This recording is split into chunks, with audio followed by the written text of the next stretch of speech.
Quest Audiobooks presents an unabridged recording of The Decade in Tory, an inventory of idiocy from the Coalition to COVID by Russell Jones, narrated by Devon. Part 1. The Wrong Walk to Freedom. 2010. Take up the cudgels. Settle in. Imbibe whatever sedative or chemical agent does the trick for you, and let's rewind the clock to those halcyon days of 2010, when we all still thought things couldn't get any worse. Remember how that felt? Me neither.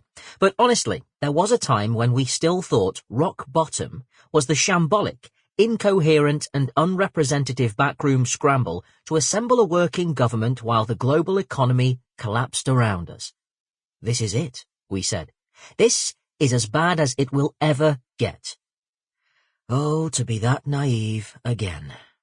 But truthfully, things in Britain had reached a terrible new low. The banking system had gone into meltdown. Unemployment had spiked at over 2.5 million.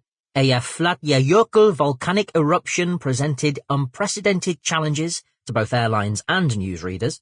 Cadbury had been sold off to the Americans, and the Vauxhall Insignia had inexplicably become Britain's 9th best-selling car. This madness could not go on. It was obvious Labour couldn't go on either. Britain's voters had grown tired of looking at the miserable face of Gordon Brown, and the moment had arrived to replace him with a more even distribution of misery.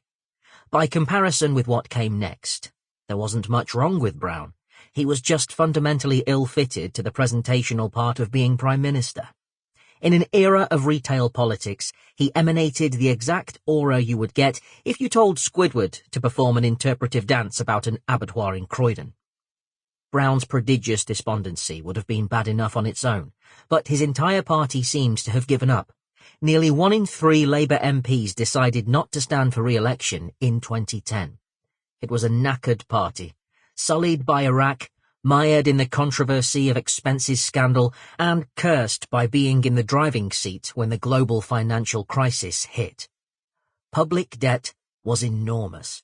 In Labour's last year in charge, Britain owed an eye-watering 62% of our gross domestic product, GDP, which we can all agree sounds terrible, because by now we've been told it was terrible for well over a decade, and it has become an immutable truth that it was the terriblest thing ever.